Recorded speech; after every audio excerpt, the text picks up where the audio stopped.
in his confession, still staying with Konduga, in his confession he said he was a member of the former ECOMOG used by some political leaders in Borno State.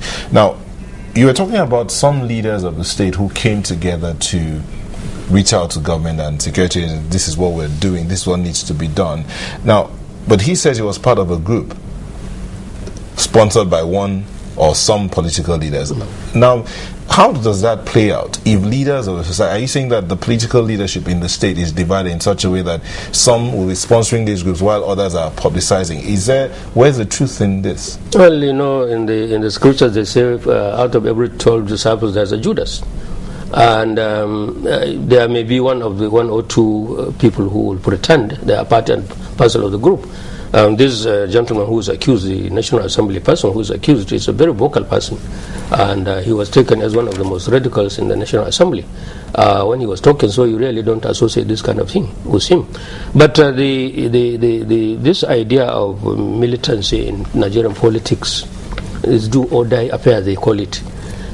Almost every governor in this country has that kind of outfit.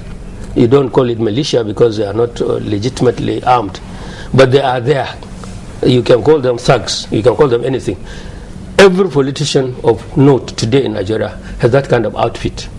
If they are going on campaign, they are there in open pickups, they are there in minibuses, they drive anyhow, they do whatever they like, they dangle weapons. They may not be guns, but all these cutlasses and sticks and so on, they use them. And they are the ones who are also used to terrorize opponents. They are the ones who are used to rig election and steal boxes from polling booths and so on. The one in Maiduguri, they call them ECOMOG.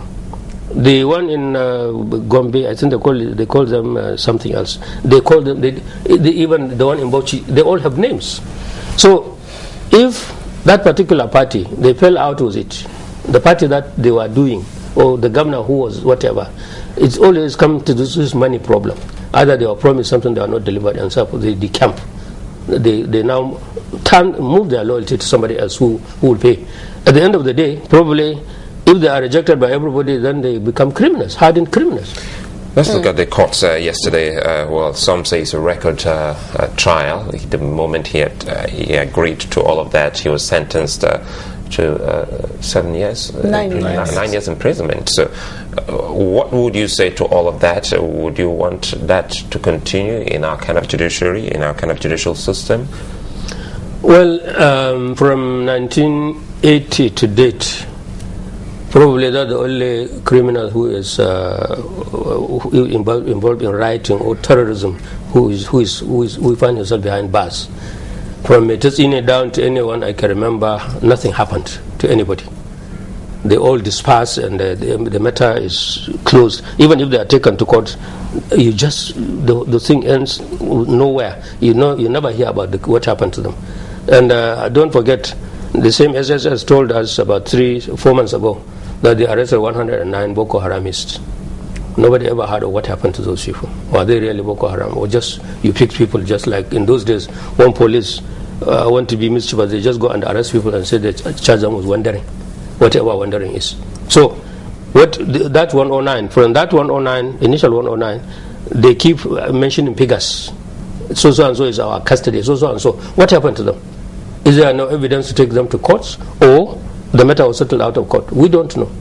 So if this is... So are you saying you'd like to see every other yes, of course, crime should not pay. Anybody who is really found and found guilty should go to prison. Let everybody know what is happening. Now, 7 years, I don't know if they exhausted, just because he claimed guilt, he pleaded guilty. I am not thinking that, I don't think that will be the end of the matter. That shouldn't stop the investigation. No, they should investigate him thoroughly. He has a lot to tell. If it's true he is a Boko Haram, he has a lot to tell. He alone will lead to the end of Boko Haram. Well, definitely. I mean, if this headlines are anything to go by from this day newspaper, more arrests underway as SSS Irene Ndume definitely wish this would not be the end of it. Well, be that as it may, how can we begin to, After the Yobe attacks, we spoke, I think, with the Commissioner for Information in Yobe State, and the language was, very mild. We're not accusing anyone of this. We're not suspecting anyone of this. We're not saying any group or anybody has done this particular crime. What kind of language do you expect to be coming out of the mouths of those who are in positions of authority in certain states? Especially, do you think the language is too mild, is too conciliatory? Well, first of all, they talk too much and do nothing. As far as I'm concerned, they should really keep quiet. They should just go and do their work underground. They shouldn't speak up even in condemnation of what has happened. No. Well, it depends on. You see, condemnation alone doesn't go far.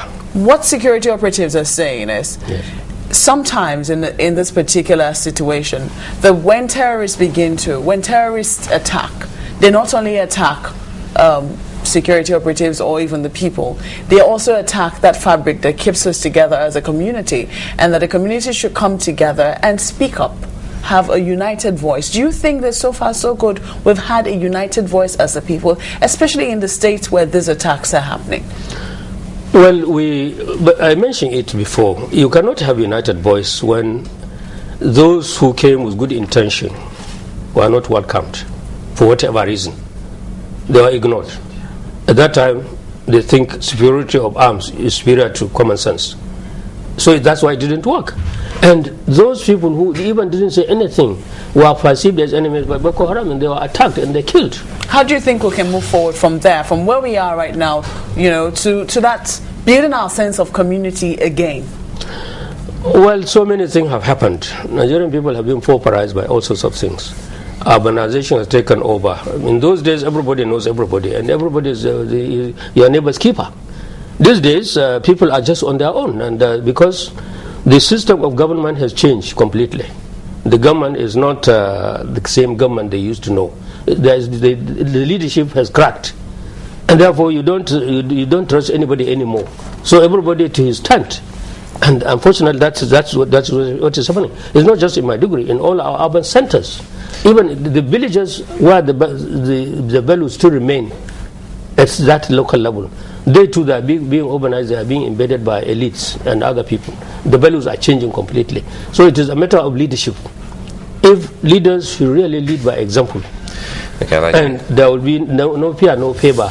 No criminal will be covered. Nobody, everybody will obey the law of the land. Something will happen. Common sense will prevail. Okay, we'll have to leave it at that. Alhaji Mahmud Othman would like to thank you so very much. Well, in 10 seconds, how would you score the State Security Service on this? Well, I don't want to give them grade A, B, C, D or something like that. Let me just say that let them wake up and do their job properly as professionals. But you're kind of impressed. We keep telling them this is a local problem, but those who want to capitalize on it would like to divert attention to Al-Shabaab, I'm sure you're impressed. Al-Qaeda. Are you impressed so far with this? No, I'm not impressed. You like to see more? Of course.